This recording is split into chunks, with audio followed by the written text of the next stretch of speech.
আমি মফিজুল মোল্লা। ইয়াদ আলী মোল্লা হচ্ছে আমার দাদু। আমাদের বাড়ি রাজারহাট থানার অন্তর্গত ঝালিগাছি গ্রাম।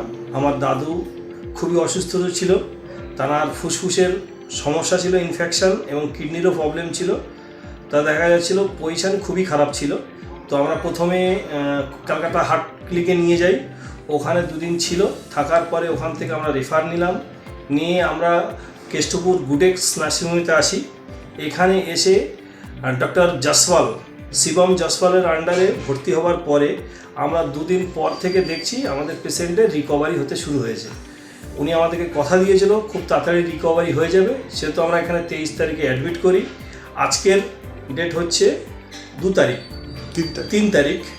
3 তারিখে আমরা আমাদের পেশেন্টকে সুস্থ করে নিয়ে এখান থেকে আবার চলে যাচ্ছি। এবং ডক্টর জসওয়াল থেকে শুরু করে এনাদের যত স্টাফ থেকে শুরু করে আমাদের প্রচণ্ড সহযোগিতা করে, এবং নার্সিংহোমের ব্যবহার থেকে শুরু করে কোনোটাই আমাদের কাছে খারাপ লাগেনি, এবং সব দিক থেকে আমরা উপকৃত এবং আমরা হাসিতে আবার বাড়ি যাচ্ছি। স্বাস্থ্যসাথী কার্ডের এবং স্বাস্থ্যসাথী কার্ডের সুবিধাও পেয়েছি।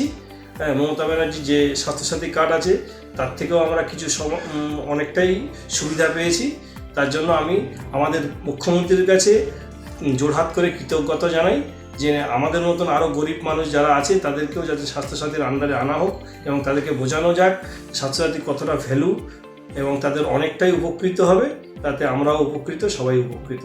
এই বলে আমি একটু গুডেক্সেরকে ধন্যবাদ জানিয়ে সবাইকে ধন্যবাদ জানাচ্ছি। Thank you.